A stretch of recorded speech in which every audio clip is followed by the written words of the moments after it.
Okay, everyone, welcome. Welcome tonight to our Public Safety Solutions Summit. As people come in, they'll be joining us. Again, just a few housekeeping things. If you can just ensure that you proactively mute yourself if you're moving around at any time, if you can turn off your video. Let's just do that proactively for the benefit of everyone. We're going to actually start with a video. This is a video that highlights one of our panelists tonight, one of his organization, Community Shoulders.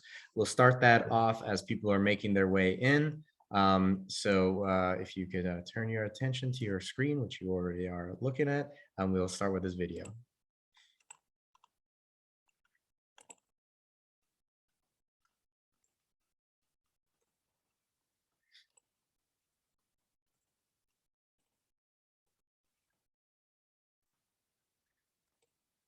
We have issues in our community that can be addressed by us having what I consider community shoulders. You need addiction counseling, we need behavioral health specialists, caseworkers, social workers, and we can no longer address the community like we did in the 80s and 90s by saying this neighborhood, because we have good people in these neighborhoods who are in need of services before they get into the criminal justice system.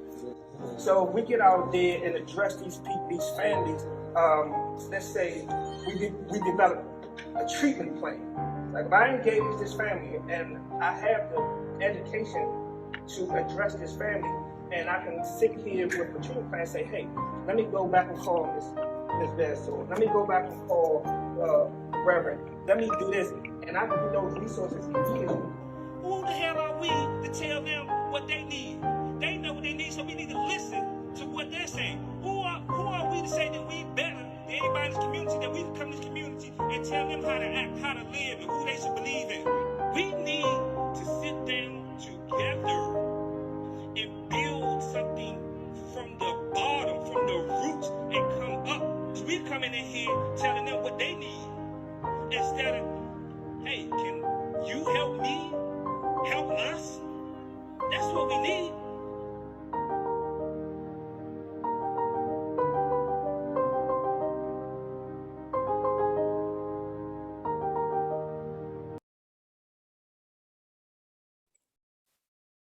Okay, well, good evening, everyone. For those who joined, we were just sharing a short video from one of our panelists this evening, and we're going to get right into it. Our commitment to everyone tonight is to try to start on time and end on time. We've got 2 hours, and it's sure to be an exciting 2 hours. So good evening, everyone. My name is Salah Czapary, and I'm running in the Democratic primary to represent Ward 1 on the DC Council. This evening, we're talking about a topic that affects everyone, every ward, every resident, and every visitor to our community, and that's public safety. We're calling this a solutions summit because I'm hopeful that what we discussed tonight is what we can do together. Yes, we have a panel that's going to be speaking here, and I'm excited to introduce them all to you. But this evening is not really about what I can do or what Jay can do or Monica or Stephen can do, but rather what we can all do together to move the needle forward, making us a safer community. And public safety looks different for each of us.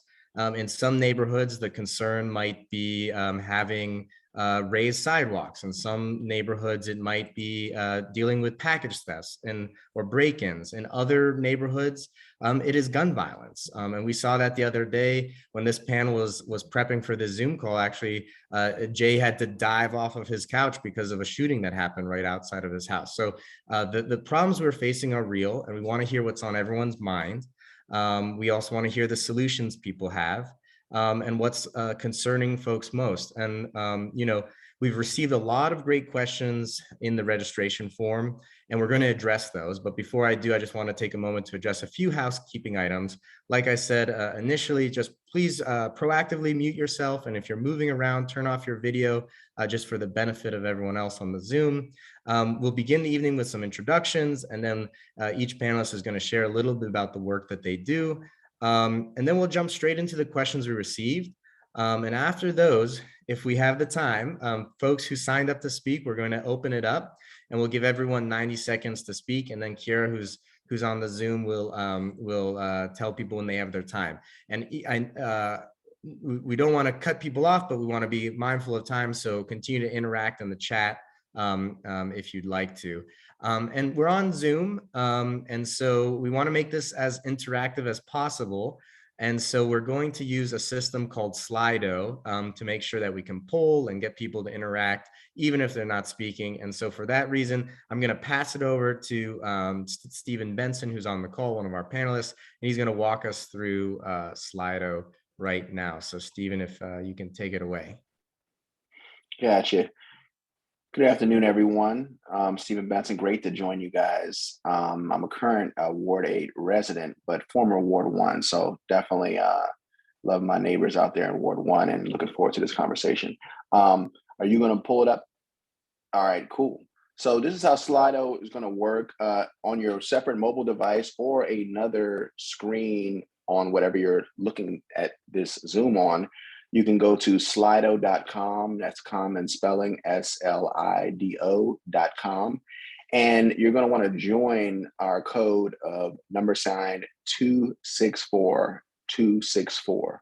Again, that's 264-264. That will take you guys to the first poll. We're just gonna kind of get to know our audience here and see who's in the room. So if you guys can go to slido.com right now and press 264-264 and answer that first poll so we can get an idea of who we have in this audience today based on ward or outside of DC area. So far, we want to get some participants jumping in there. So there we go. It's going to be moving around. We have 11 participants. 13, if we can get everybody to get in there. We have 31 so far here in the Zoom. If we can get the other 20 or so in there. I'm also see, Salah, that the screen kind of changed dimensions. Okay, there we go. All right, 18 in. So far this is looking where we expected, and this is a public safety solution summit for all of DC and some of our neighbors outside, but 72% are in Ward 1, which is really good to hear. Thank you, Stephen. So, like we've been saying, we live in the nation's capital. It's a beautiful place, energetic, diverse. But we also recognize that what happens in Ward 1 is affecting people in other wards, and what's happening in other wards is also affecting Ward 1. And so we're welcome everyone that's joining from across the city and folks who are joining from outside the city as well. So I'm going to briefly stop this share, and I'm going to introduce everyone to our panel that I'm very excited to do. So, tonight I'm joined by some great friends of mine who are community leaders that I've come to know and respect and admire for the work they do on the front lines of public safety. I'm a big believer in listening and asking questions, but I'm also a big fan of action. And all of these people we have tonight are here because they do the work and they're people of action. So first with us is Jay Brown from Community Shoulders. Born and raised in Washington, D.C., Jay Brown of Community Shoulders learned at an early age that regardless of where you live in life, your influence on someone, regardless of where you are in life, you're an influence on someone. So he strived to make those interactions positive and long lasting. In 1983, Mr. Brown was a peer mediator as a Crime Stopper, and in 1991, he was hired to be a youth counselor in multiple locations and facilities. He went to school for criminal justice, was a member of the American Red Cross Rapid Technology and Mental Health Assessment Team during Hurricane Katrina. And Mr. Brown worked 20 years in the mental health field, and he is currently a liaison and advocate who has learned the importance of empowerment through individual support assessments. He says, "I understand that these events in our communities seem spontaneous, but they have a story behind them. And if there's a story behind them, they can be prevented. If it's negative, it can be uplifted, and it's positive. It can be uplifted and it's positive. This is my life's investment." Monica McQueen is joining us, and she is the founder and president of Conversations That Matter Incorporated. As an entrepreneur, speaker, and youth mentor with 10 years of experience in administration, event planning, and management, Monica utilizes her knowledge, experience, and network to plan, coordinate, and manage events and teams. After the unfortunate death of George Floyd, she accepted the call to create safe and healthy community forums to confront, heal, and resolve community concerns centered around social justice, racism, and police brutality to build partnerships with community leaders, government officials, school boards, residents, and youth. And then finally, we're joined by Stephen Benson. Stephen Benson is a successful public safety expert with over 10 years of experience as a 911 call taker and first responder. His experience includes listening and responding to crisis and crimes of violence, training staff in 911 call taking operations, mental health and crisis intervention response, active bystandership for law enforcement, and fostering stronger community relations with first responders. Stephen has worked with Georgetown Law as a fellow for their Center for Innovations in Community Safety and numerous other local university institutions. Stephen's work has been featured in national publications, most notably the Washington Post. He is a Ward 8 resident, formerly Ward 1, and proud girl dad and husband. So I'm excited to have this panel with us tonight. I'm going to I'll ask each panelist to just share for a few minutes a little bit about their work and what brings them here, and then we're going to jump straight into the questions. So I'll start with Jay. If you could jump in and tell us a little bit about your work and what you're currently up to. Good evening, panel. My name is Jay Brown. The work we do in Ward 7 through Community Shoulders is investing in the people. We believe in empowerment. We believe in listening and learning and doing assessments, social impact assessments to try to figure out where people are currently, where they are in real time, and address those needs in real time. I'm not going to hold you guys up because we got to get through this process, but Community Shoulders is really focused on public safety through the grassroots lens. And I'll pass it on to Miss Monica McQueen. Thank you, Jay. Hey, everyone. As introduced, my name is Monica McQueen, and I am the founder and president of Conversations That Matter Incorporated. We initially started in Montgomery County, Maryland, and we have had the great pleasure of working with some school representatives. We've also have worked with the Montgomery County Public Schools and the Montgomery County Police Department from Chief Marcus Jones and the other police officers that are in the department. We have hosted online summits, so what we call community forums, where we bridge the gap between those that serve in the Montgomery County public system and in the police department. And we've also been able to bridge the gap between community leaders, pastors, and youth of that community. The ultimate goal is for us to spread this throughout the DMV area, right? So it's just not for Montgomery County, but we have definitely have seen success in hosting online community forums where people of the community are able to come and voice their concerns. They can ask questions, they can get educated, and then also they can receive the information from those that are in positions such as police officers, those that are in the school system, so that we can work together in bridging the gap and just creating solutions and making that community safer and just making sure that everyone is on the same page.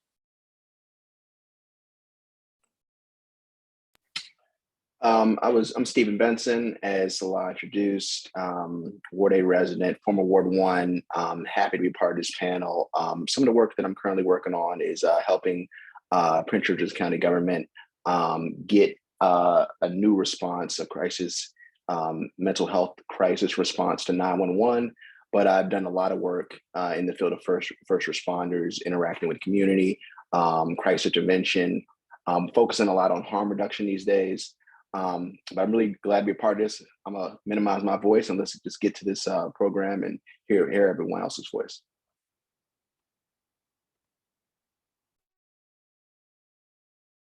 So next we're gonna start with another poll from Slido. So we're gonna really get into Slido today, guys. So we wanna hear from everyone here and just know, what does public safety mean to you? Because as Salah mentioned earlier, it's different to everyone. It's such a broad scope of concerns and situations.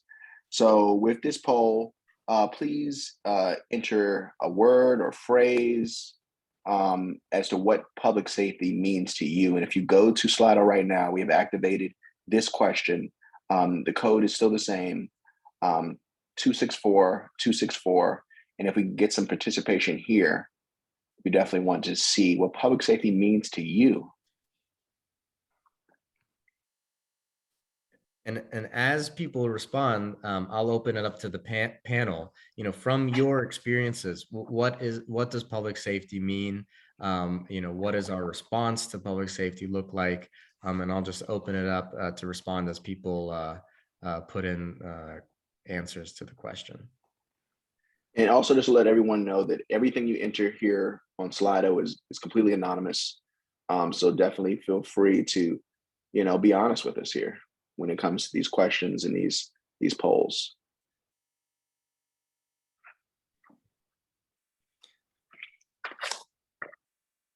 So we're seeing lower gun violence, feeling safe to walk down the street, feeling safe at home. We see good jobs and living wages. We see something community-led. We see comfort. We're seeing inclusive. So to the panel, what's public safety mean to you? Public safety to me is looking in the mirror. We are public safety. When you rely on someone else for your safety, you fail. You're a fool if you rely on someone else in reference to your public safety. I don't care what they're charged with. I'm talking about if they're the MPD, the police department, they're charged with securing your safety, and you only rely on the Metropolitan Police Department, you're a fool. If you rely on me, Community Shoulders, a nonprofit who's out here every day on the front lines, and if you only rely on me for your public safety, you're a fool. We were raised in this community based on hope and handout. Hope is great, it's always good to hope, but safety will not be handed to you. Safety will not be handed to you, and it's something that you need to look in the mirror and ask yourself, what's important to you when it comes to safety? What are your biases? Are you racist? Do you have classism tendencies? What's going on with you? Do you have problem with self-restraint? What can I do as an individual? When I had to look at myself first, then I had to look at community. What's going on in my community? How can I assist people in my community? What conversations can we have? What can we learn from?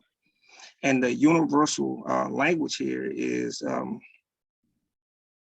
to have people understanding that it's about them, it's about the community, it's about what do you want individually for your safety, and build on those relationships to try to get something more positive that fits within your capacity.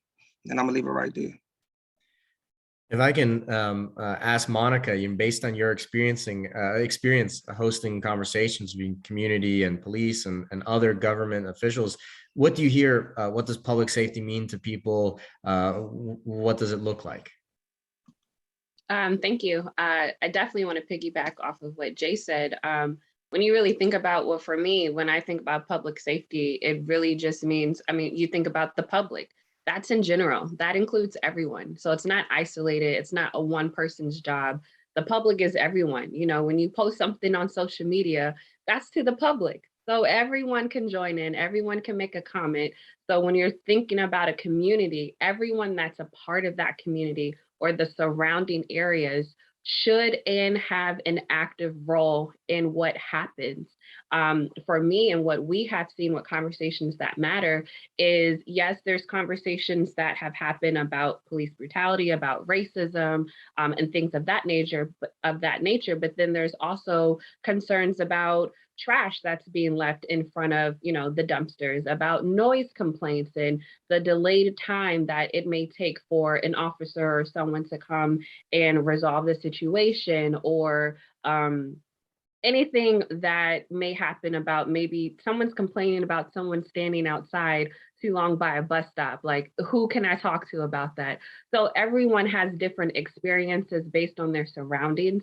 But what we have seen is everyone has the common need. It's like, you want peace, you want a safe community. You want to be able to rely on those that are serving that community to be able to respond in a responsive time and be able to provide a solution and or being transparent about what they're doing to bring new solutions to those problems. So like everyone is saying on here, real solutions, peace, community safety, those are all the things that I think about when it comes to public safety. But again, it's just not in the hands of one person, it's everyone.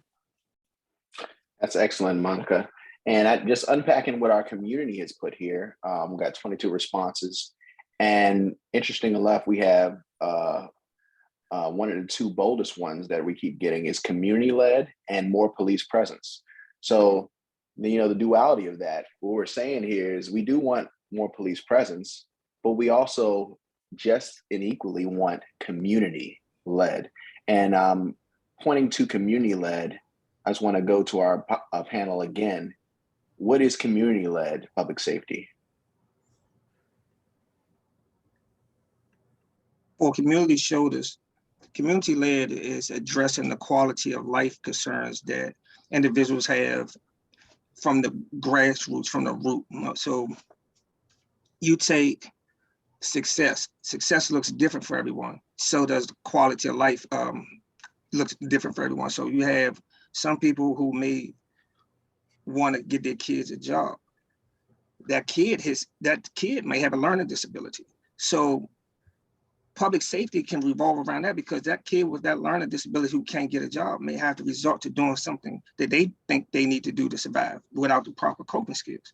So we focus on like 4 areas. We focus on health, we focus on safety, we focus on security, and we focus on the services that we may need from agencies, government agency, from our Department of Education, from our first responders. We focus on those 4 areas. And but the solutions can't be developed outside of the community without the community's input. You don't know what you're solving. So when you say, hey, let me bring this box of solutions to this community, those solutions may not fit. They may not fit that community. So you have to do some type of social impact assessment to figure out exactly what's going on, from the house to the community to the destinations that everybody's heading towards. And that may be school, that may be work. But if you don't focus on those things, you can't solve anything. And everyone doesn't want to live in a mansion, and everybody doesn't want to get carjacked. So we have to listen and say, okay, what are your goals? How can we assist you? Not how can we solve it, how can we fix it for you, but how can we assist you achieving these particular goals? And for those who we don't reach, we have to understand what we ignore at some point will show up at your door. So we may be secure in our home, we might have our household intact, but if you ignore a problem that you feel like you can assist, don't be surprised when it shows up at your door. That's excellent. Monica, do you have anything that you want to share on that at this moment? Yes, I will just say community-led, to me, how I see it is, if you see that there's a need, take action. Of course, follow protocol and, checking with your local county and government and things like that and see what needs to be put in place. But I think of community-led as there were different churches that were in the area that I once lived in, and they would host weekly, or I think it was bi-weekly, food drives for people during the pandemic who weren't able to go to the grocery stores, or maybe they were just impacted financially and they weren't able to afford groceries. So they saw a need, they got involved in the community, and they rallied a group of people who would come and do, or would put together like drive-by grocery pickups and food drives. And there would be other things, as far as if you see or you're hearing, just talking to people in the neighborhood. It could be maybe you're standing at a bus stop and you see the same people over and over, and you guys are having a conversation and you all are expressing the same concerns. I encourage you to take action. Community-led is you're leading your community. So if you see that there's a need, encourage yourself and maybe others. You're like, hey, we see that there's a need. What can we do? Do the research and then lead your community. Get other people involved instead of waiting for someone else to do it yourself. And then that way you're able to lead the community. So that's what I think of it in that. And Benson, Stephen, if I could jump in too, I think Please. Community led, what it means to me. I mean, I think there's kind of three groups within our ecosystem. We have institutions, and those could be government institutions, the police. It could be nonprofits that are doing social programming. We then have our communities, which are unique and diverse, and we have individuals. And so what I think when people are saying community led, what we're really getting to is people want to have input in how we build public safety. Because for someone who's biking down 14th Street, their input is that maybe they don't want a government vehicle, a police car, or some other vehicle parked in their bike lane, right? And that's something that they're very concerned about. For other people, they may be concerned. Obviously, we have a lot of concern over gun violence and carjackings. There may be concerns over noise pollution from ATVs, and what I think we're getting to is that people want to hear. They want to know that institutions are hearing the issues they have and then responding accordingly. And I think that's part of the process of why we're all here today, is to really start to gather some of this information. What are the issues that are most prominent on people's minds? And then how do we follow that up with effective actions and real solutions? And I think we're going to get to that, especially as we start jumping through some of these questions we received. But I actually want to ask you guys another question on here. We don't want to ignore this other big one, more police presence. What does that mean to each of you on the panel? Is that visibility? Is that actually a quantity? And also, Salah, I want to hear from you on this as well. And if we could see you too, I know you're sharing screens and doing everything when you speak as needed. So Jay, maybe you, how do you feel about more police presence in Washington, D.C.? Do we need more? What are you thinking, Monica, and also Salah? When I think about police presence, it's going to be based on community. I can't ignore what, if the Palisades want more police, hey, let them have them. If Ward 8 decide they want to be more focused on community-led, proactive steps from community members and nonprofits, I think that it should be a balance, and I don't think that it should be imposed on the individual.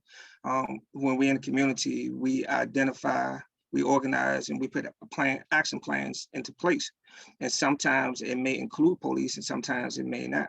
But there is a bridge and a role that police are in that's important to the community. We can't always control how they act in those roles, but we can change the roles that they are in by filling in the gaps. And sometimes that means alternatives to policing, mental health action, nonprofits, de-escalation, de-escalation specialists, and things of that nature in the community.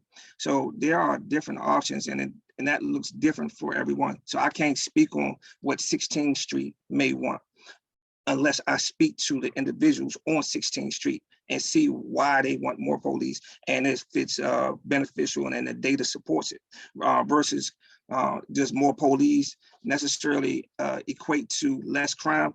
I don't agree with that, but that's my opinion and that's my perspective. That's from what I'm seeing in the community. But because I'll have to go back to the fact that if you're in a community and the community is not involved in changing the course of or being a part of their own salvation when it comes to reducing crime, there's nothing that the police can do but respond after the fact.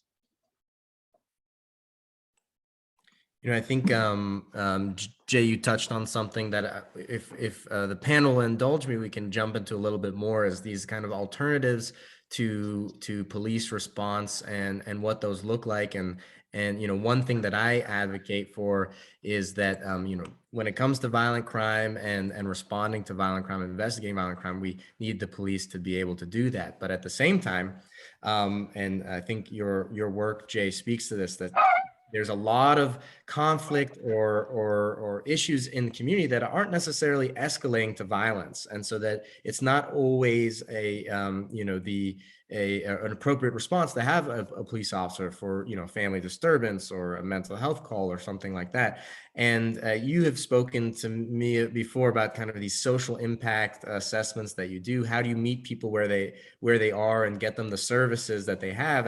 And I think one thing that also Stephen, you and I have talked about is that, you know, after 5 p.m., you know, when you call for assistance, you may not have access to the entire social services network. And so right now, our current system is you only really have either the fire department or the police department. And that may not be the best way to one, use our police resources when we see an uptick in violence, but also in meeting people to get them the right services. So I want to kind of pose that to both of you, to the whole panel to respond to. I definitely agree. I agree with what Jay said and what you just said, Salah, is you would have to go to those communities and find out what their needs are. What does more police presence look like for them? You know, are they open to a alternative police presence? You know, and what you just touched on, you know, is it more of someone from a different agency? Is it more so from someone that has a background in mental health or, you know, whatever that specific need is? And I think once they determine that, and they also determine, okay, this community, they need X, Y, and Z. Okay, who can we provide? Okay, we know that this agency closes at this time. We need to put other steps in place to make sure that these needs outside of a crime, that they're being addressed. So I definitely 100% agree. I'm definitely glad that we're having this conversation, because there are other alternatives that I believe are possible and can be created if those, which I think from the questions that have been posed and what is being posed right now in the chat is people are ready and they want a solution. We want to have different alternatives. We just have to now get to a place of what does that look like, and then just implement it and go from there. From my experience, I'm sorry, go ahead. From my experience working, this video right? That's Monica, Steve. Can you guys hear me? We can see you. Okay, cool. Yeah. All right. So from my experience working in community, everything is not clinical. Everything is not criminal. We have to be very careful, because a lot of people have jumped on the mental health bandwagon. And in our community, putting labels on individuals just because they are responding to a crisis. And that doesn't mean that we want to put a label on them. You know, we're looking at the symptoms of starvation. We're looking at the symptoms of a lack of education. We're looking at the symptoms of these deficiencies in the communities, these lack of investments in the community. That doesn't mean that person is crazy. You're looking at the symptoms of an individual who's not getting the best education, who's not getting healthy food. We're saying that with COVID because everybody was dying from quote unquote pre-existing conditions, right? But we have to also focus on bringing to light that we can work together and we don't have to make a choice. The two biggest blocks that were there seemed like we had to make a choice. You know, do we need more police or do we do community led? And we can do both. I'm so consistent in the community. If I show up on the scene, I'll give you a perfect example. I'll go back to this one. There was a barricade situation at 40th and Dix Northeast. And I get to the scene and I was going to try to assist with the barricade. The lady was about 70 years old. She was having a mental health crisis. She was truly having a mental health crisis. But before I can get to that scene, there was a roped off area where police were manning. And there was another lady who seemed like she was not complying with the police orders. When I get there, the police say, you know, Mr. Brown, do you know her? I said, I don't, but give me 5 minutes, please. And I don't want to, you know, hinder whatever it is that you're doing, but just give me 5 minutes with this woman. I determined right away, based on my history, this lady was having a diabetic episode. She wasn't just not compliant because she was being vulgar and nasty and things. And she was actually having a medical condition. And I was given that opportunity to step in, do an assessment, and get her the medical treatment that she needed. And if I was not there, those police may not have had the time or the capacity to address that from a medical point of view. But they gave me the opportunity because I was consistent in the community. And that's what it's about when you're saying working with another agency. So you don't have to choose between community-led and MPD. There's actions that can be taken in a responsible way. That's what filling in the gaps is all about. And that's what Community Shoulder does. So to that point, I'm going to open it up to the group again with another poll. So the poll should be live right now, and I'm going to share my screen once again. And this poll is what services do you want to see in the 911 network? So when we started this off, we asked people, what does public safety mean? A lot of folks were responding that, gun violence, when we got the initial registration, majority of people were concerned about rising gun violence, carjackings, and whatnot. And in some of the questions, we're going to address strategies to address gun violence. But one of the ideas here is that if we can reduce some of the workload off of MPD by having nonviolent conflict resolved through other means, then the police can be laser focused on violent crime. And so that's where this poll question is really getting to, is what are the other services? If you come across someone in need and there's not a crime being committed, but the person's in some type of crisis, it doesn't seem violent, and you call 911, what are the services that you would like to be able to call upon to get people help? So we'll let this populate for a bit. We see mental health support. We see the right help, which I think gets to the idea of how do we make sure we have the right tools, substance abuse response, family support services. We're seeing mental health training, suicide intervention. So it seems that mental health is a big piece here. We see conflict intervention as well. And I'll let people put in a few more ideas. And as they do, if the panel wants to kind of respond to some of these, and the context that I'll put here is that right now, for almost 2 years, we've been talking about reimagining and rethinking public safety. And we use the term public safety because it's so much broader than just policing. It's all the entire system to be able to meet people in their times of need. And, as I mentioned before, when you pick up 911, you still only have really the option of fire and EMS and the police. And so what we're trying to get at here is what are these other options that we're looking at? And so we see cross-agency knowledge, we see additional staffing, and there's another one for substance abuse. So we see a lot. The biggest populated one is mental health and mental health support. So why don't we dig into that a little bit? Stephen, I know you have some experience in this field, so I wanted to pass it off to you first. Absolutely. And this is a crucial one, especially with the fact that we're still in a pandemic and mental health has been exacerbated just as a community, as a world, with the economic issues that we're experiencing, people who have who are struggling even more now. And then we look at DC as a community.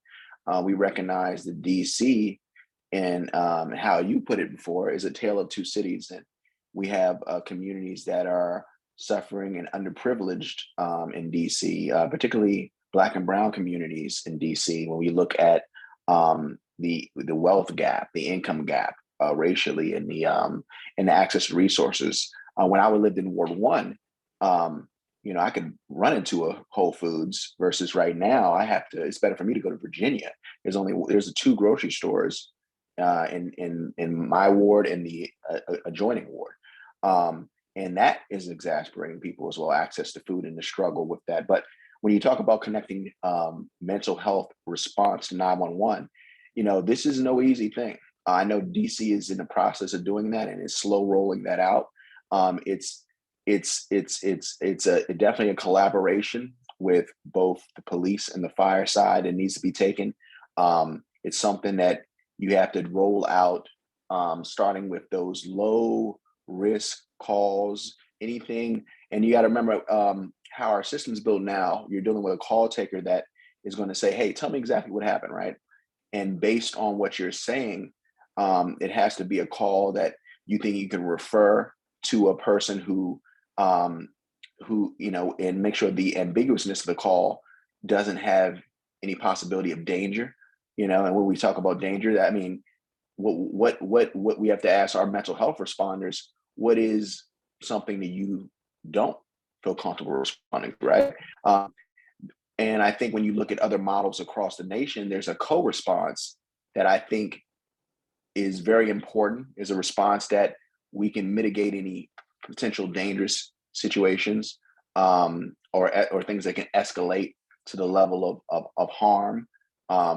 Because the last thing we want to do is, things to change rapidly on the scene, and it's a medical situation now because someone, cut themselves, and we have a medical health professional there who might not be trained to handle that, right? So what I'm seeing in my experience of how this is rolling out successfully, it starts with a co-response, where you have police officers or a police officer working in a team with mental health professionals. When they get to the scene, recognizing that the scene is secure and safe, it's taking a step back and letting the mental health professional work on that scene and help refer the person for help, in tangent with hotlines, because some people just want to be heard. And working at 911, I've dealt with thousands of potentially suicide callers, and a lot of times they just want to be heard, someone to talk to. They're lonely. You see an uptick of this around the holidays, but where people are experiencing depression, around holiday season. So, just understanding, is this something we can refer to a hotline versus is this something we need to respond to physically? And, it's a staffing thing as well. You look at the District of Columbia, we had over 800,000 calls. We got to make sure we have staff in this co-response that can respond, like we said, at Sunday at 3 a.m, not just 9 to 5, because not everything fits into that.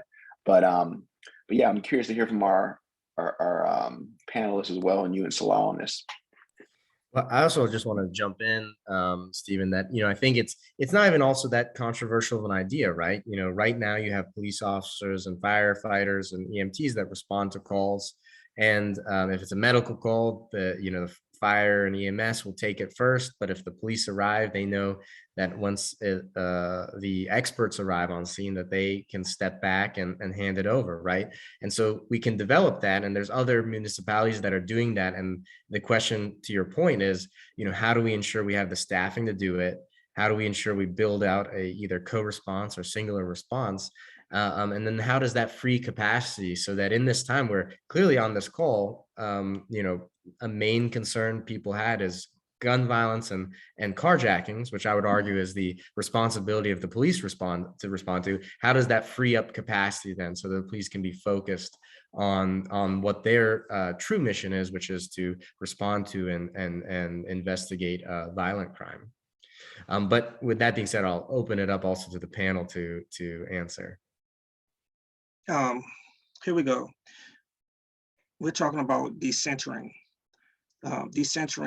the police and sharing the responsibility with the community and other agencies. That is very important. A lot of the officers that I talked to over the last few years, they don't want to be step parents. They don't want to be substitute teachers.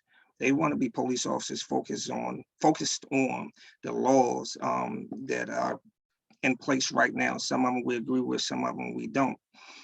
But that's what they want to focus on. They want to focus on the responsibility of being a police officer and some of these other things that we got going on, to share that back with the community, share with other agencies.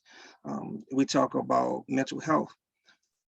We can focus on mental health when it's a crisis, or we can focus on mental health from the root and try to figure out what do people need, how did they get to this place, and focus on those root causes before we talk about the crisis, because we have a terrible response when it comes to DBH. And we have to be honest when we talk about what our agencies are doing or what they're not doing, because they will get in front of you because they have a job to hold or a perception to push, and they will lie to you about what their capabilities are.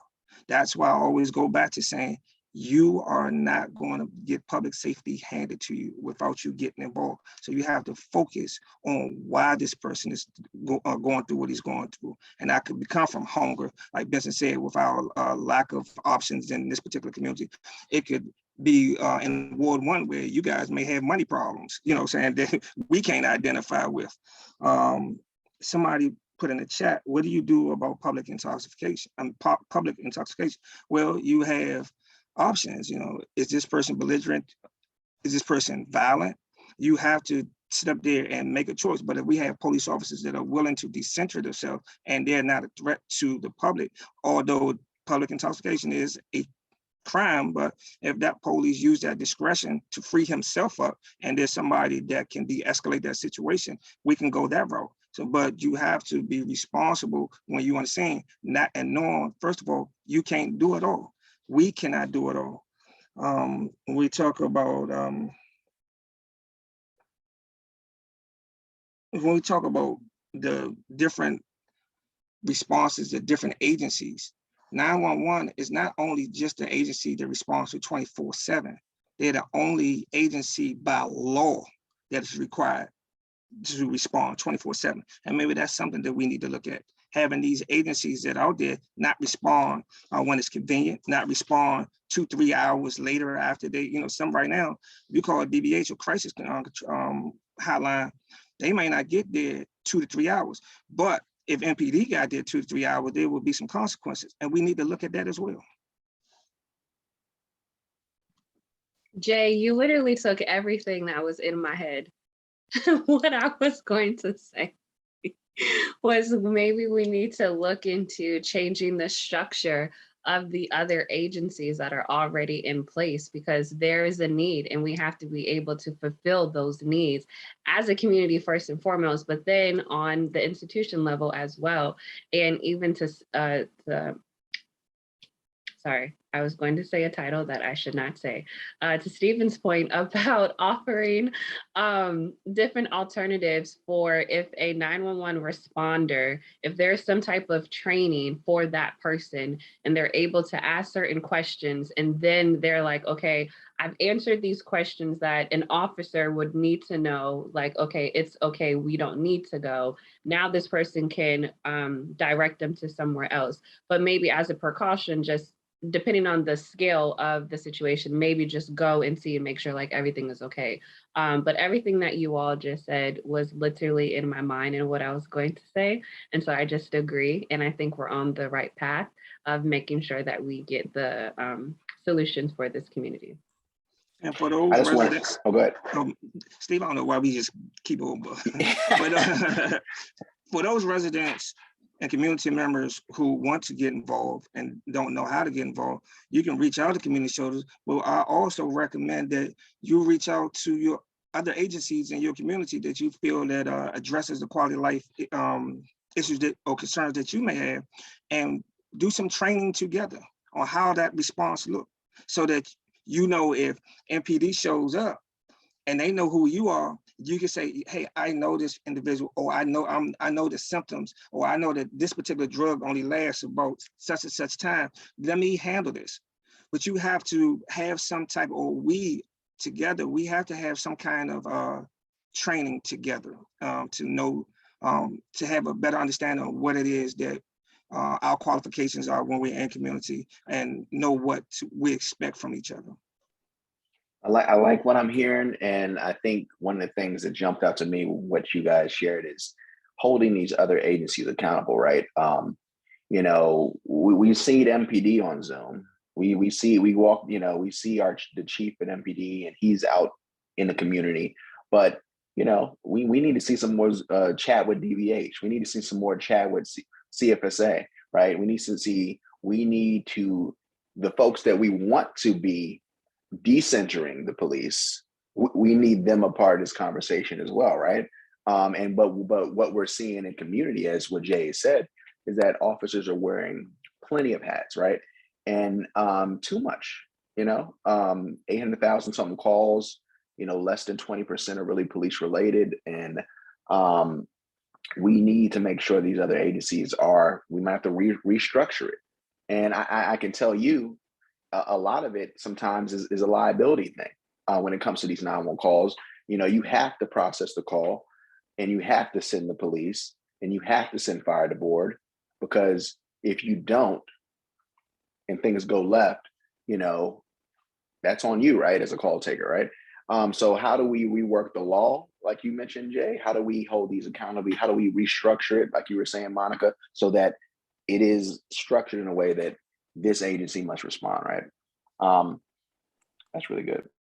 So I'm gonna, Monica, you had something else to say. Go ahead. I was just going to piggyback off of what Jay said about you suggesting that if people wanted to get involved, that they could reach out to community shoulders. Please do so. But I also just want to say this, that you don't have to have an organization, a nonprofit, you don't have to have a business to get involved in your community. So I don't want anyone to think that, oh, I have to have this LLC or this type of business to get involved.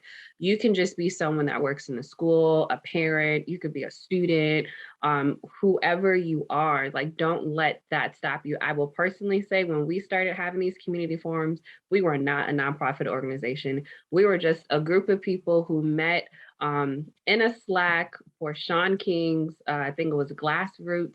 And it was a bunch of people who were just wanting to get together and make a difference. And we volunteered our time and did different things. And we just came together and tried to figure out a solution. And then we just did the research and what would it look like to host community forums? Would certain agencies be open to having community forums with people? So don't, feel discouraged that, oh, you have to have this organization. I just wanted to say that I didn't have one. We have one now, but we didn't have one when we started. I'm quite sure that that's not what Ms. McQueen is saying, that I was saying. And I agree with her 100%. This is a title-driven community. This is a title-driven city. So if you're doing work and you just have a homeowners association, if you have a tennis association, however you want to organize, it doesn't have to have a title. And so I agree with Ms. McQueen. So if that's how I came across, then I'm glad that she corrected that. But this is a title-driven city, and sometimes the title is bigger than the work that's being done. So whatever it is that you're doing, however you want to put your efforts forward, rather if it's a community or individual, we will appreciate it.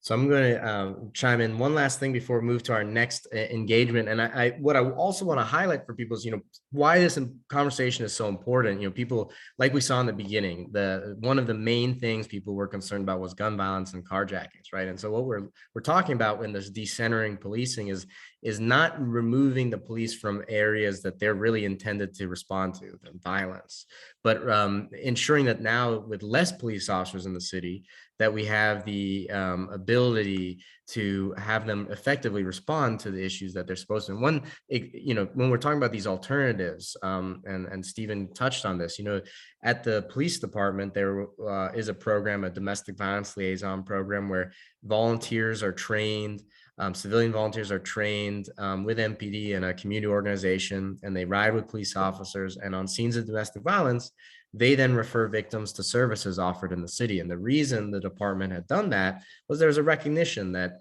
as friendly as you could be, sometimes that uniform can be a barrier. And therefore there's a productivity in bringing other people into the fold of public safety. And so I put that there just to, kind of center our thoughts as we move to the next question. And now we're moving into questions that were submitted as people registered. So I'm going to share the screen again. And then for those who can and participate on Slido, the first question is, how do we move decisions about public safety from feelings and intuitions and toward data-driven and equitable solutions? So everyone on the call, feel free to participate, and we'll just jump into the responses. I'm going to, if you guys will indulge me, go ahead first. I think what's great about public safety and municipal government is that we don't have to recreate the wheel. There are so many other jurisdictions, municipalities that are trying things that we can mirror, and the data is out there. So when I think of, co-response or singular response to alternatives, I think of the STARS program in Denver that's being worked with. I'm thinking of programs in Dallas, and we can mirror off those programs and do them right here in Washington, D.C. And so part of that is just looking at what has worked in other places and applying it here.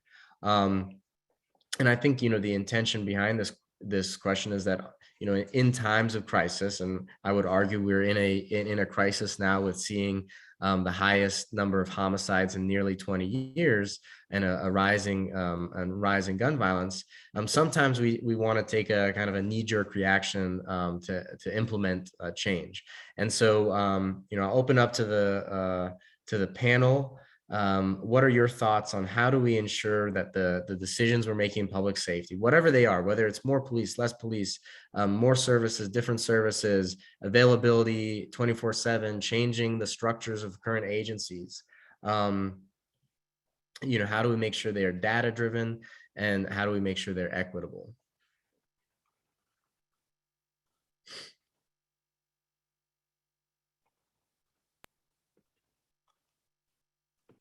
Once again, we go back to, we have 8 wards. We have many different communities in each one of these wards, and we have to focus on what those communities want, what those communities what that community look like. So if you have 15 houses on one block, you really want to communicate. You want to have those 15 houses, you want to help them organize. You want to help them identify, organize, and put action plans together that best fit them. And this is the way that you focus on the data, because now you're getting feedback directly from the community versus any other outside agency. So then you go back to the 700 block of Kennedy Street, and you're like, hey, how are things going now? You're organizing. What does it look like? Are these resources working for you? So I want to get the data. I want to receive the data directly from the community in small portions, so that we can actually see what's going on from community to community. Because one street may want 1,500 police.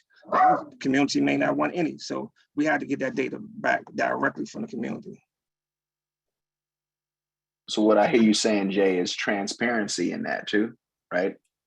We have to make sure, that agencies are being transparent, and that you have access, the common person, the lay person has access to that. Right now, what happens is you get when they start talking about crime stats and numbers, you get the chief, or you get some nonprofit. Everybody's talking, well, we're doing 40% less here and 30% higher here, and most people be like, what the hell are you talking about?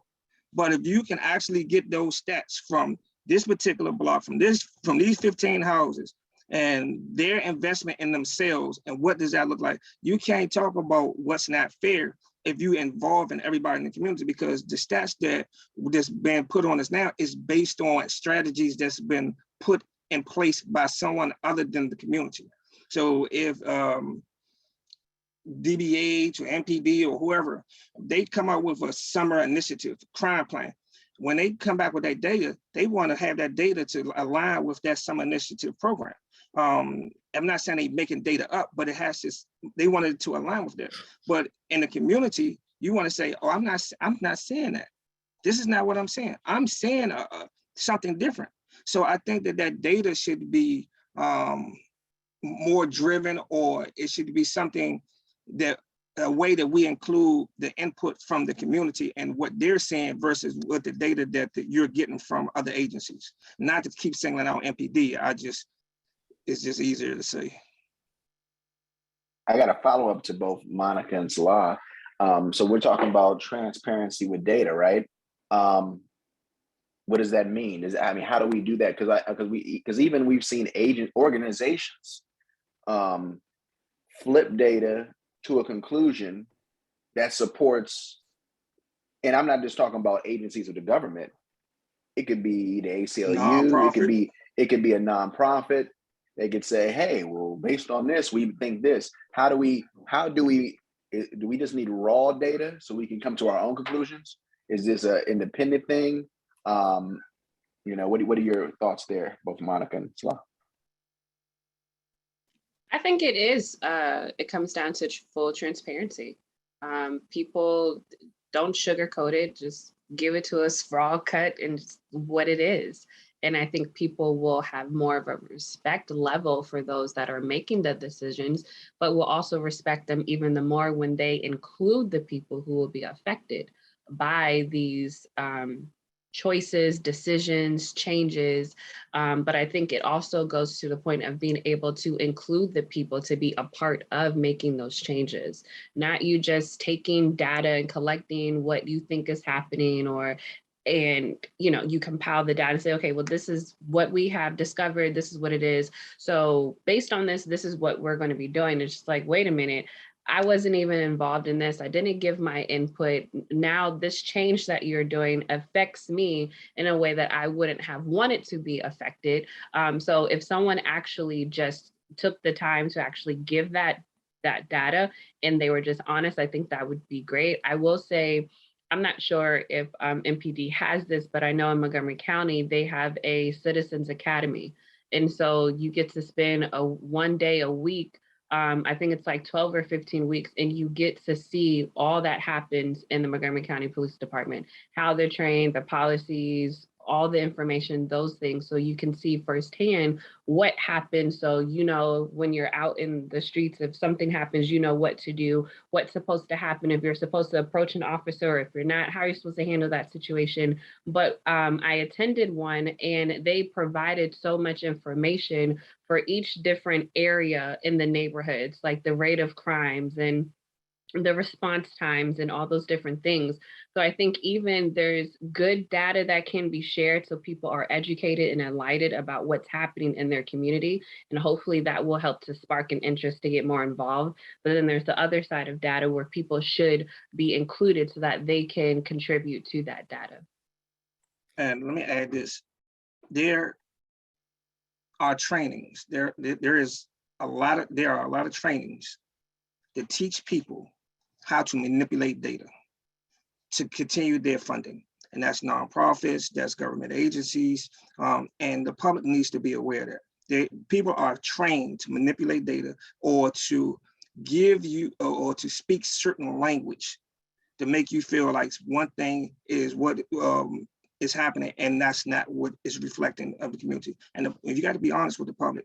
And let them know what's really going on. It's not like, hey, we're failing, and we need to make a change. When our kids are dying, we're all failing. When our women are dying, we're all failing. When our members of our community in general are dying, they've been ran down, they've been snatched out of their cars, been ran over by their own cars, we're failing. And those are not numbers that we should play with or lie about.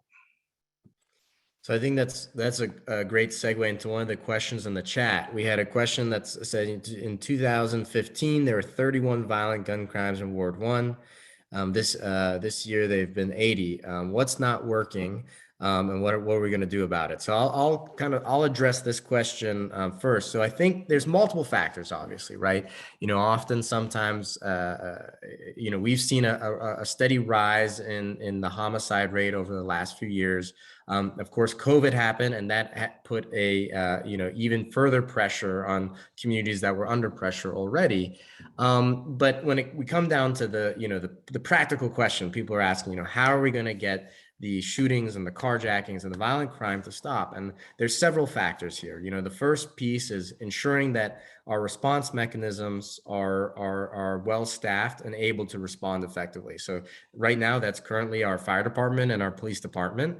And then whatever other agencies or responses that we commit to, whether that's mental health response or addiction response or whatever else that's in the 911 network. And then the second piece is when the police catch a suspect, what do they do? And so there's two pieces there. There's the first piece, which is prosecution. We see right now that the average homicide suspect has been arrested 11 prior times, which is a very stark statistic, right?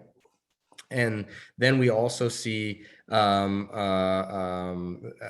so we see that, and for one reason or another, sometimes they're prosecuted, sometimes they're not, and that could be a reason. There could be a reasonable explanation for that. One reason could be that officers are making arrests based on probable cause, and prosecutors are looking at it through the lens of beyond reasonable doubt, and sometimes that's not going to match up. However, if it doesn't match up, there's also an indication that we should be investing further in investigatory capacity so that the police can build stronger cases that can get prosecuted.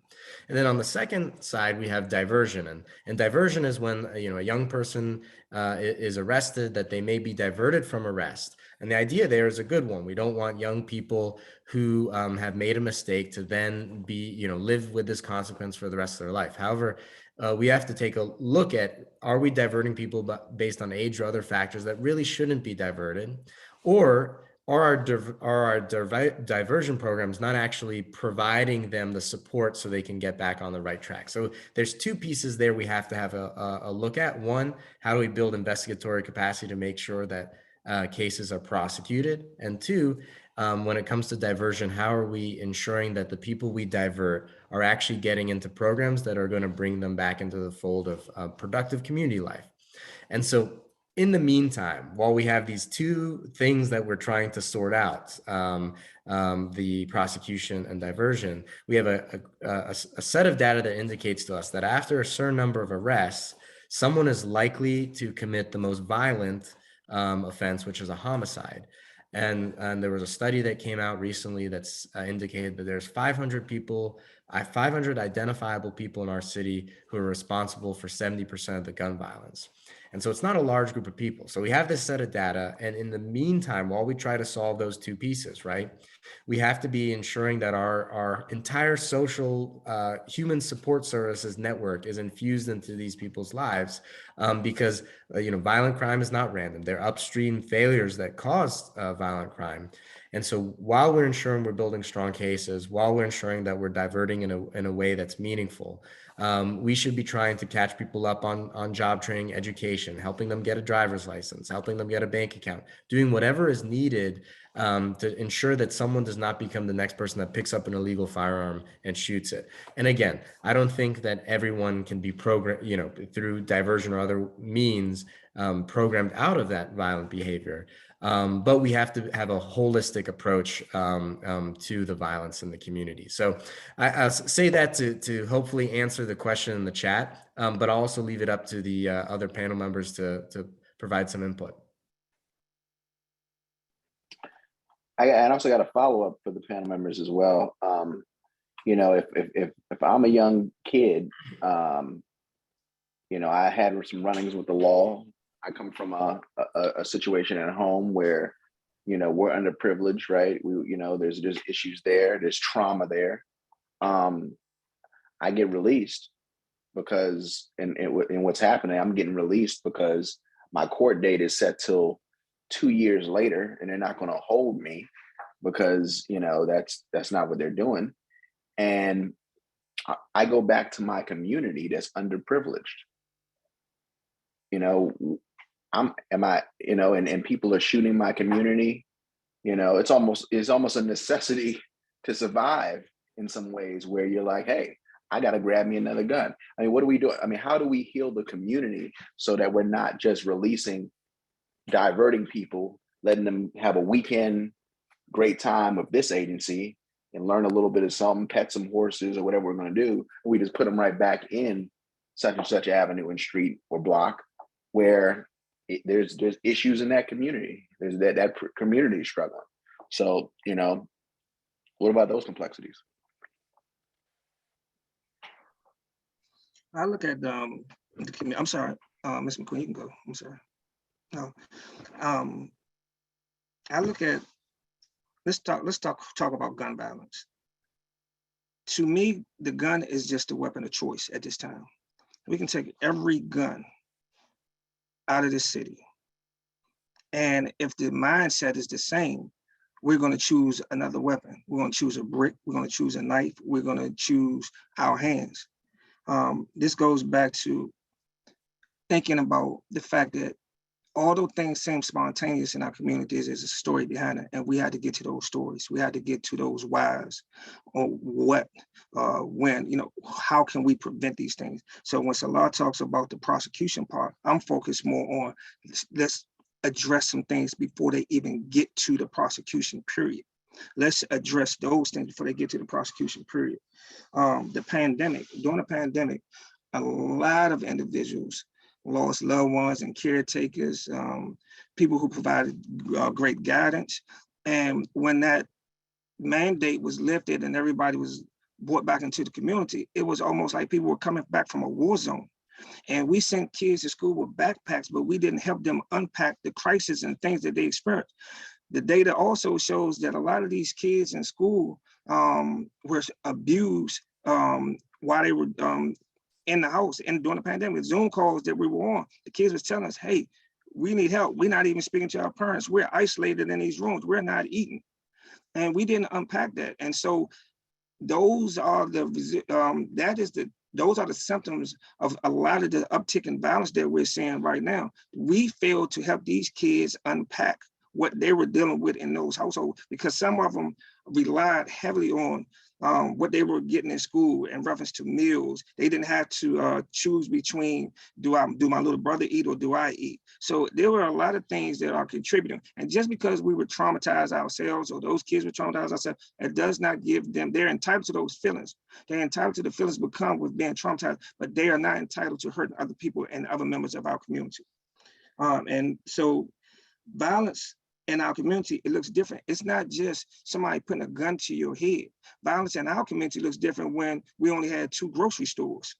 Violence in our community looks like when you invest in oppressors versus investing in members of the community and their education and other basic life necessities. So there are so many different things. And I say all of this to say that there is no handout when it comes to public safety, and people need to take all of these things into consideration. And with leadership that has an open mind, instead of trying to force one solution versus the other on our community, is important to look at that leadership and understanding that they understand the complexity of our community. And so right now, that's not what we have. And if we see that person or we focus on that individual that is willing to listen to all aspects of what's going on, then we may be able to develop a better strategy to address public safety.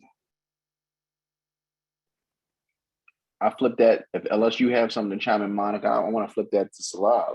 So we're looking at a complexity here. We have immediate concerns in the community. We have carjackings, we have violent crime that we immediately need to address. But downstream, earlier, we see that these communities are hurt and trauma is begotten trauma, and people are, acting on impulses. It becomes part of culture. How do we address both? No, great question. I think that is the question of the day, right? How do we make long-term investments in broadening education, healthcare, access to resources, while also ensuring that people are safe on any street they walk in our community? Because at the end of the day, if people are not safe or they do not feel safe, that is the number one issue. So I think, I touched on the piece about diversion and prosecution. I touched on the piece about how we make sure we staff appropriately our police department, our other responses, whether that be fire, EMS, and then these new responses that we can create. And the last piece of it is having an intentional plan of investing and broadening out education, healthcare, and all of these other social systems that we have. But the fruits of those programs we won't likely see for 10, 15, 20 years. But the goal should be that anyone in our city, regardless of what neighborhood you're from, can get a quality education, and that quality education can lead to gainful employment. Because if we want to see the reduction of violent crime in significant numbers and a sustained reduction, The only way we can do that is by ensuring people have opportunities to get educated and then to be gainfully employed. And that doesn't discount the need to then, in the immediate time, be able to hold violent offenders accountable, to make sure that they are prosecuted, and to make sure that the community is safe.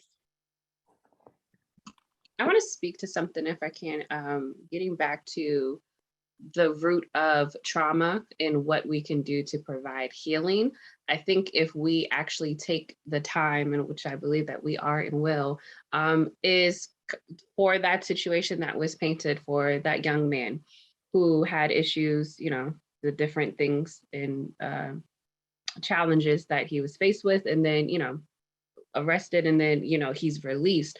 But I think what can happen, or what should happen, I was writing some notes down, is in the process of him being released, or this particular person or an individual, before they get released, what are the steps that are being taken to make sure that this person doesn't repeat the same things? What agencies or nonprofit organizations or people in the community, whether, depending on the person's spirituality, what are things that can be put in place? Because when I think of trauma and healing, I do think of therapy. I do think of a mental health professional.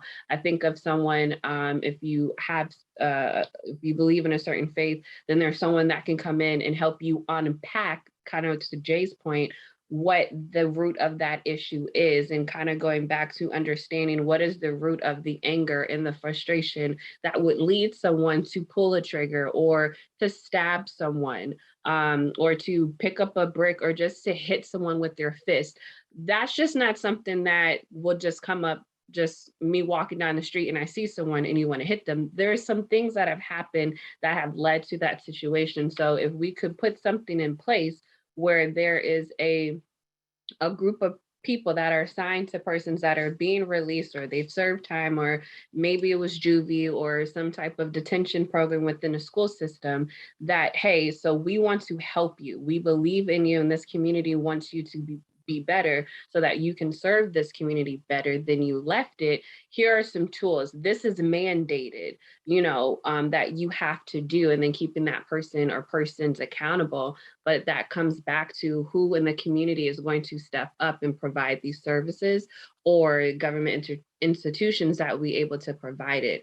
It's just not one-sided, and then just leaving it up to that individual to try and make the changes on their own, because maybe they were never afforded the opportunity to get counseling, or they never had an opportunity or felt safe enough to share their feelings.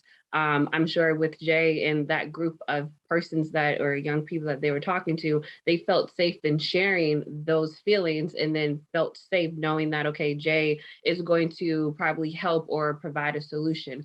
So we need more Jays to be able to step in, but who are those people to be able to provide those services so that we can help turn the narrative around? And then I believe that would lower the number of homicide. And unfortunately, it's not something that can be prevented. That would be awesome. But at least lower it and get to the issue at hand.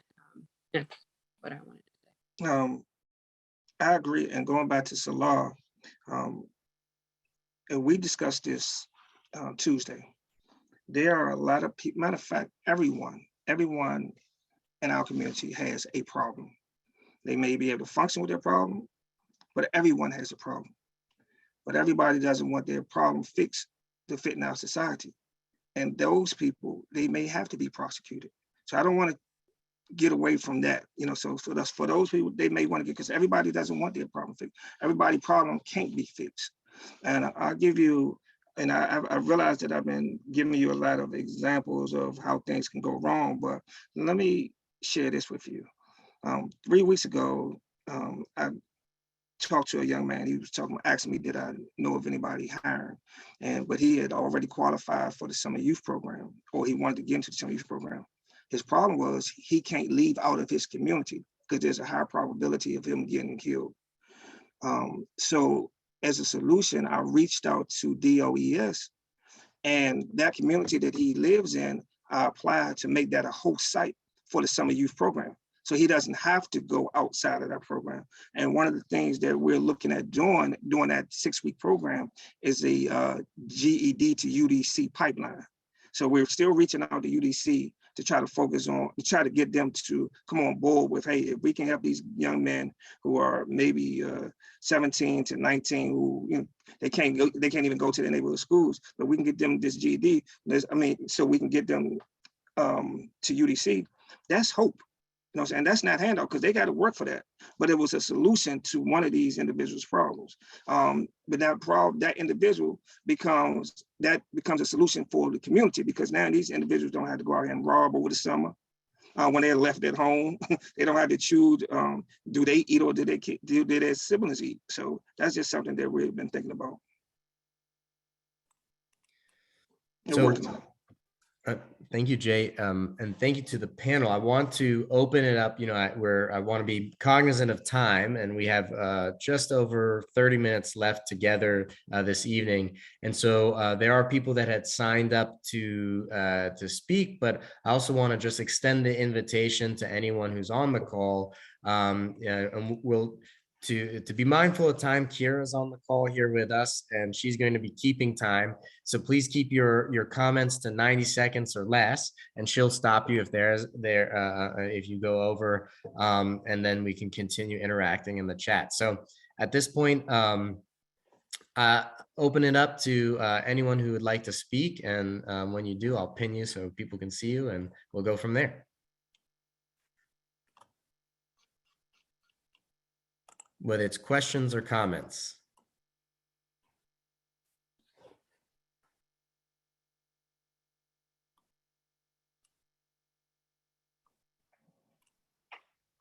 I know there's not a quiet group in here when it comes to public safety. And if there are no questions or comments, we'll go to some of the other questions that we received, and we'll continue to discuss them. But I see a hand is raised, so whoever has their hand raised, go ahead, and you're muted. So.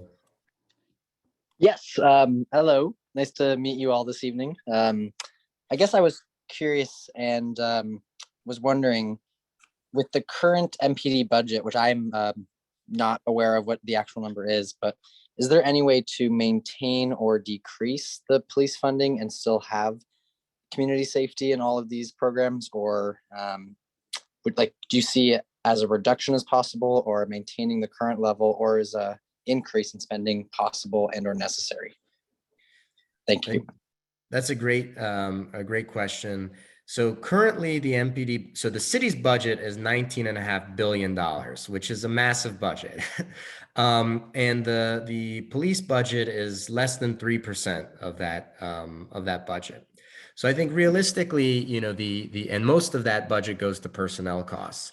So I think realistically, the question is not, do we move resources from the police department to another agency? It's with the 30%, over 30% of our city's budget goes to human support services. So how do we use those funds more efficiently? And how are we more innovative with them? And the same has to be done within the police department. But I think in DC, the question is not so much the reallocation of resources from one agency to another, but rather the efficient use of those agencies within their current agency. Thank you.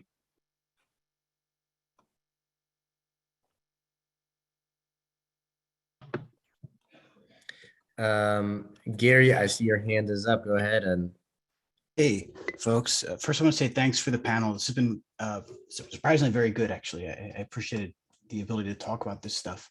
I did want to address your last point there, Salah, because the question is reallocating funds from some agencies to others. That was the recommendation of the Police Reform Commission, which was the plan outlined by the city, a panel of experts, as a way to build public safety and also to build an off-ramp to the mass incarceration that prompted the protests of 2020. So I'd like to know why, because I know the mayor's trying to increase the size of the police force. I don't think that's going to help. I think that trying to implement the reforms that some on the panel here have recommended is probably the way to go. And I realize that there's some police, there's going to be some interaction, and police are going to have to play some role in all this. But, you know, I'd like to know why, you know, if you support reducing the size of the police force, and if not, why are you deviating from the plan set forth by the Police Reform Commission? Thank you. That's a great question, Gary. So for those who don't know, the Police Reform Commission put out a report, and one of their first recommendations was to have either co-response or singular response mental health professionals, right? And so in 2020, the police department and the MPD had 3,800 police officers. At the time, the budget was cut to stop hiring, and so through resignations and retirements, the department lost about 280 officers and detectives. In the meantime, however, no program has been created to stand up within the 911 network a mental health response or another type of alternative response. So I think to your point, Gary, it's not that there's a resistance to doing that. I think it's a matter of we have to do it. I mean, we have the ability and the money to do it. We have the ability to put a new service in the 911 network. I mean, right now you have police or fire. It's just a matter of adding another service. And because we did not create an alternative response that could reduce some of the 911 workload off of MPD, that's why the council and the mayor are now putting the city back on police hiring. And I believe we do have to hire police officers because we can innovate and create a new system of response and then collect the data to see how it's working and improve it. And then we can right size all of our agencies to determine how many police officers we need, how many mental health professionals we need, how many fire and EMS and all those other services. But yeah, I think, and I'll chime in. Yeah, I definitely want to chime in too. I think the error is that we didn't replace before we repealed, right? We didn't replace before we took. And I think, we had a lot of motions nationally about what happened, the murder of George Floyd. And I think cities had knee-jerk reactions. Some might call it virtue signaling. And we didn't look specifically at what was the issue at our city. Instead, we were I think the city just said, oh, I hear a lot of people down here saying this, let's do this right now. And it takes time to create a total different institution and agency. I mean, you look at the police department in DC has been around since the 1800s, and the fire department's been around a long time.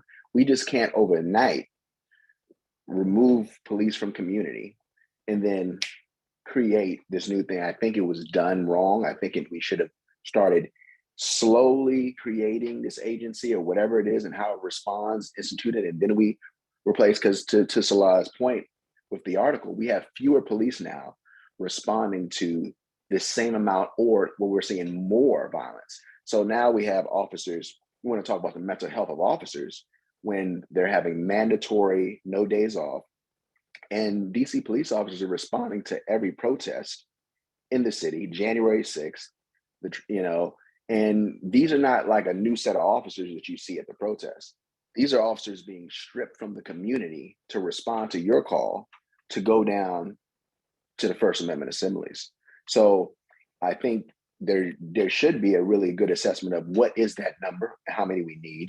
And I think oftentimes, people will say, hey, well, we have all these different agencies. We're the most police place in Washington, DC. Well, really, that's far from the truth, because when you call 911, there's only one agency coming. Heck, if someone's breaking into the Capitol, there's only one agency coming. So there's the scope of which this police department is responding is wide.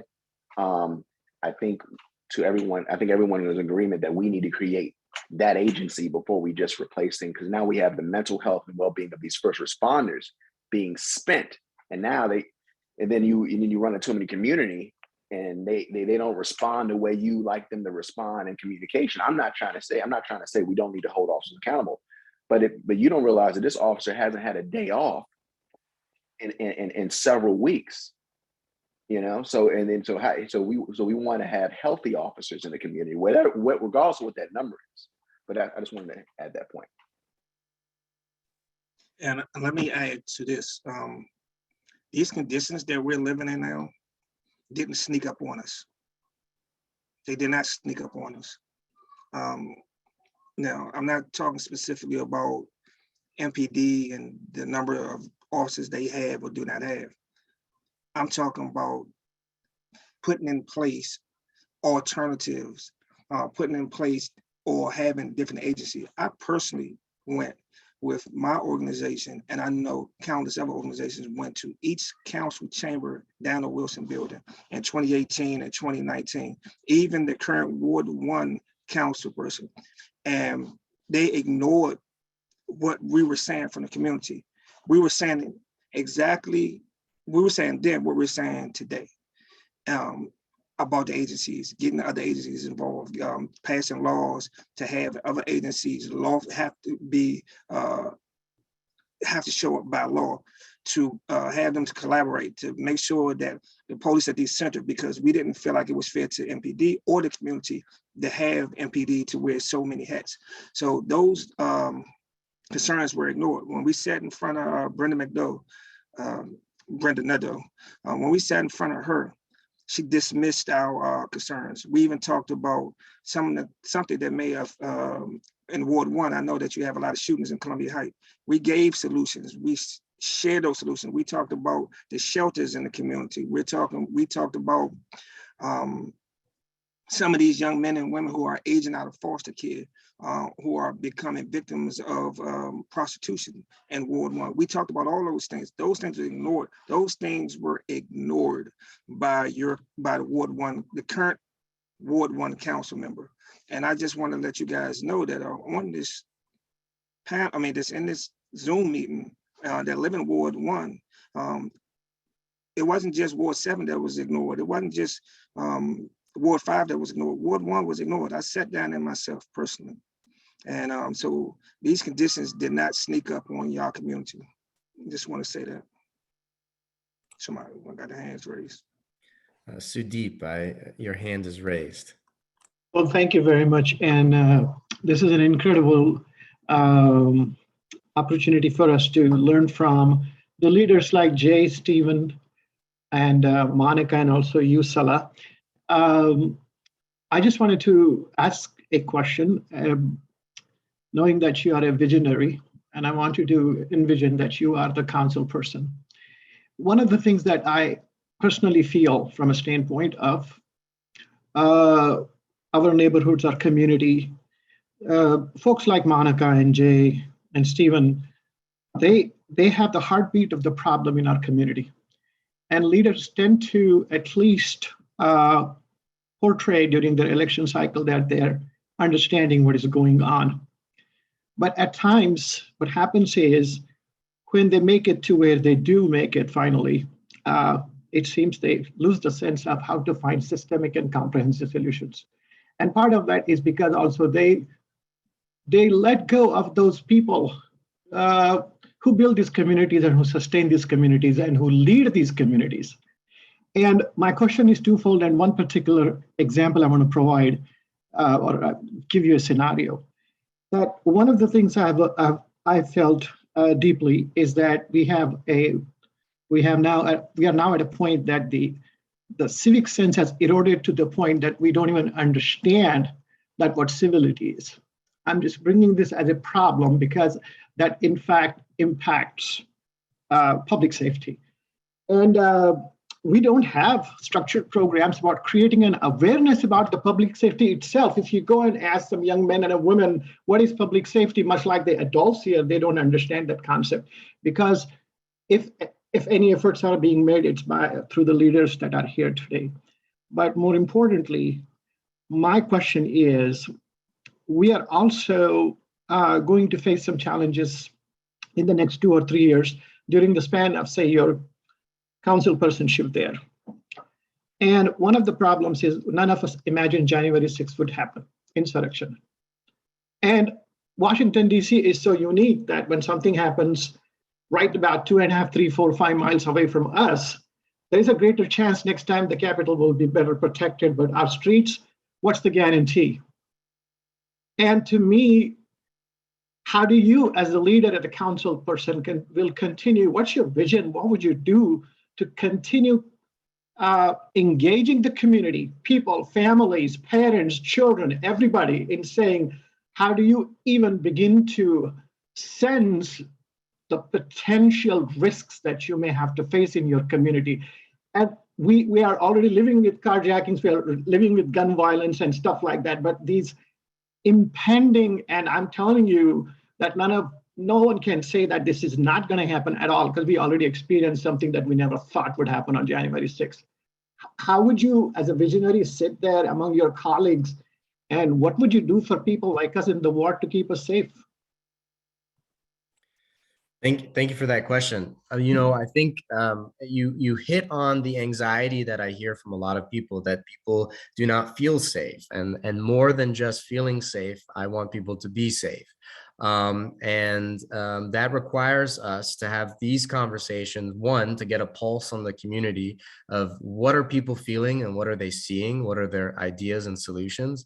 You know, anyone on this panel can tell you that I don't necessarily 100% agree with them all the time, right? We're having a robust debate to, you know, hopefully have a spark of truth, right? A spark of action. And that's what I would continue to do with our community. Practically, you know, what I've addressed already is that we have to ensure that we have a robust investigatory response. You know, the data is that there is a small number of people that are responsible for gun violence and carjackings, and we have to ensure that we can hold them accountable. And that's not mutually exclusive from also investing in all of these programs so that we can address trauma, we can address inequity, and making sure that everyone has an opportunity to succeed so that they do not fall down a path of violence. But again, for the members of the community that are very concerned about safety, we have to ensure that we're being strategic and intentional in responding to gun violence, and making sure that people who shoot indiscriminately in the street and make us all safe are held accountable. Thank you, Salah. Any other questions? I think the current climate, and full disclosure, my nephew, Jeffrey Price, in my opinion, was murdered by MPD officers. That never stopped me from doing what was in the best interest of the community as a whole. So I looked at all sides, not just, you know, the fact that in my opinion, my nephew was a victim in that particular case. I was also a victim of a home invasion. So I'm not going to turn my back on my people. I'm not going to turn my back on my community. If I see a bridge to be, or opportunity to build a bridge, I'm going to do that. And that's what I have continued to do. With the current climate, like Monica mentioned earlier, and George, sometimes we have these knee-jerk reactions, and they saying that that's the possible case with George Floyd. I don't necessarily agree with that, but what I do know is that we don't have to choose. We don't, as a community or an agency or a council person, doesn't have to choose one or the other. It doesn't have to be one or the other. It doesn't have to be for police and against police. It doesn't have to be safety is determined on police or non-police. If you have that bridge and you're willing to build that bridge, or matter of fact, if you're willing to stand on the bridge that you build, I think that we can look at the entirety of the budget and not necessarily victimize the police every time that we disagree with something. There are procedures in place to address misconduct in office. There are procedures in place to address a citizen who breaks the law. So we don't have to be in that box where we in this corner where, oh God, we need, you know what I'm saying, it's either the police or not. We can work together and build something together. And I think that a great leader will understand that when they're focused on a budget and when they work with other council people, it's not, it shouldn't be looked at as in a punitive way. It should be looked at in the best interest. Where can we pull this money for the police? It doesn't necessarily have to come from education. You know, can we budget, can we do this with the budget? But that's going to take a great leader to look at all those aspects and not put the community where we're having divisive conversations about how do we choose our public safety when it comes to police or not police.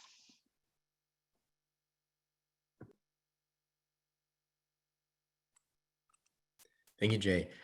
Any other questions from participants or any questions in the chat if you don't want to speak Feel free to raise your hand and we'll call on you.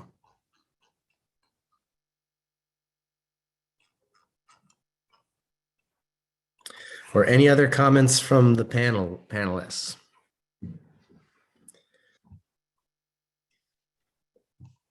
I think this was a great discussion. I'm glad that you guys didn't impose any particular position, and for the members of the community, I hope I didn't impose any particular or specific positions. This is something that is going to take all of us, and I really appreciate you guys being here. Amen. I think we got some new comments in the chat, but addition, I do like what I'm hearing. I'm loving what I'm hearing across the board. And I think, like, let's look at the whole budget. Let's look at the whole $19.5 billion. This is serious money. And like to what you're saying, Jay, we don't have to pit, one agency against the community, or it has to be either or. I think that's very powerful, that we just need to look at the whole.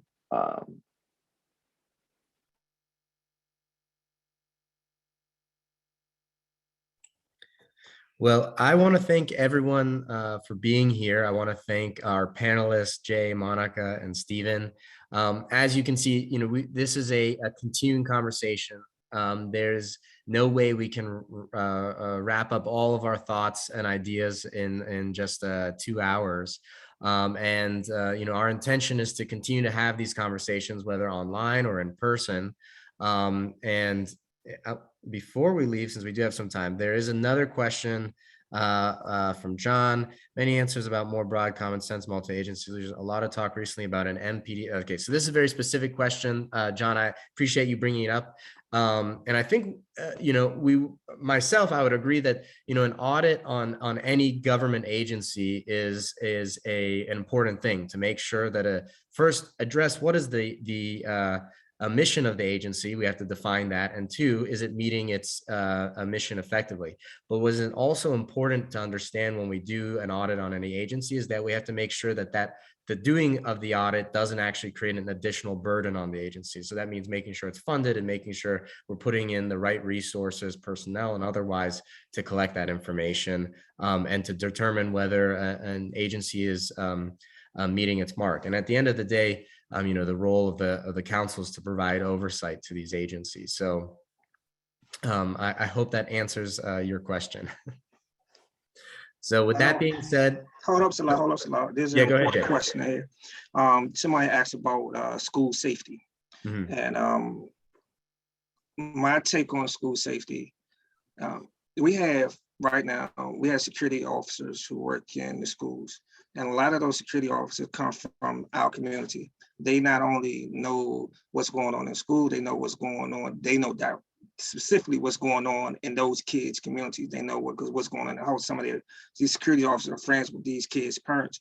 I think we should off-ramp these security officers, give them a formal education into counseling, and invest in that, have them back into the schools so that we can have a more robust counseling apparatus in our schools. And that, if you want to continue, that would be in place. And if you want to continue to have police or not have police, at least we'll have that in place as an alternative.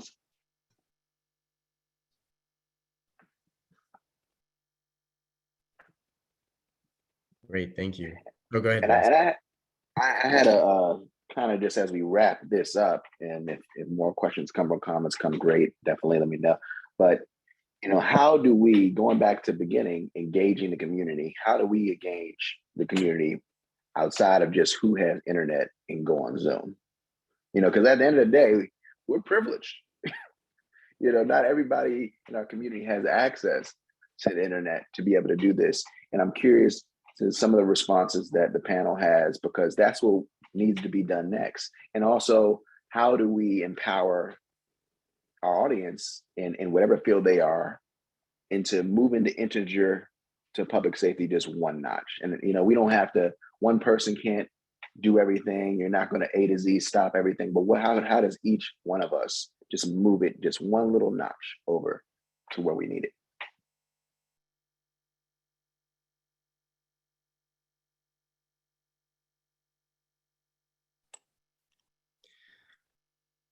So if I may, Stephen, I think that, you know, in talking about moving public safety a notch forward, it can look different in different neighborhoods, right? In neighborhoods where the concern is, how do we increase pedestrian safety? You know, that may be working with a local ANC, local neighbors to advocate for some type of school traffic calming measures, right? In neighborhoods where there's a lot of package thefts, maybe it's working in the block to help install cameras on through the rebate program, right? And then when it comes to issues like gun violence and carjackings, you know, that becomes a lot harder for people to grapple with. Well, what can I really do about this, right? You know, I think part of that role is being part of these conversations, because at the end of the day, a lot of the strategies that we are undertaking as a city, you know, they come from either our council, from the mayor's office, from any of these different agencies, and our voices should be heard so that we can, you know, have input into the strategies that we're taking to combat gun violence, to make a safer city. And it won't happen overnight, of course. And so that's why we wanted to have this space. And to your point, not everyone has access to this space. And so the next time, maybe we have to do this in a place that's in person and in a public space, so that we can get more and more voices. But we've started, and we're going to build momentum. And I hope that folks will continue to join along with us. I see there was another comment, and here was some information from Working Group for DC Public Schools. So there's more resources there if people want to continue to learn more, and please check that out. I'll leave it up to final comments from the panel, and then we'll wrap it up. Well, I just want to say thank you, Salah, for reaching out and inviting me to be a part of the panel. I'm definitely truly honored to have served with you all on today, and to hear the questions and comments from those that participated. And I know that this will not be the last conversation. This will not be the last effort in trying to make DC and Ward 1 a better place and more safe for people. So I would just say and encourage everyone to continue having these conversations, take the information that was shared on today, you know, talk about it with your friends, your family, your coworkers, those in your respective faith-based organizations, and just continue having these conversations, and just be on the lookout on how you can get involved, how you can submit, you know, your ideas and concerns, you know, and just know that it's going to take a community, a united front. So again, thank you all for tuning in today, and it was definitely my honor and pleasure to be on the panel tonight. Thank you all for coming out, or taking time out of your day to spend with us and to listen to the things that we shared with you. Although we have been in this business of public safety for a long time, because it is a business, and in reality, it's our business, it's your business. But we want to say we do not have all the answers, and we have to be honest with that with you. We do not have all the answers, and it's going to take you to get involved. And like we said earlier, if that's having a small group, a small organization, or taking a good look at yourself, it's going to take all of us. I'm here. If anybody need me, it's communityshoulders@gmail.com. It's Community Shoulders. Reach out and support your Ward 1 candidate. Echo everyone's sentiments. I'm just happy to be a part of this. I think these are great questions and conversations. Let's build on this momentum. Thank you, Ms. Robinson, for dropping that contact. For folks who are looking in the chat, there's some really great information to learn more about safe passage, which is really critical to making sure our youth are getting home soon and avoiding some of the crimes that take place outside the school on the way home and to school. But looking forward to the next one. Well, again, thank you to our panelists. Thank you to everyone for participating. I appreciate your friendship and your willingness to be part of this. And for everyone who's participating, you know, this is not a one and done. We'll be having more of these, so stay tuned and check out your emails. And for everyone, be safe, and we'll see you soon.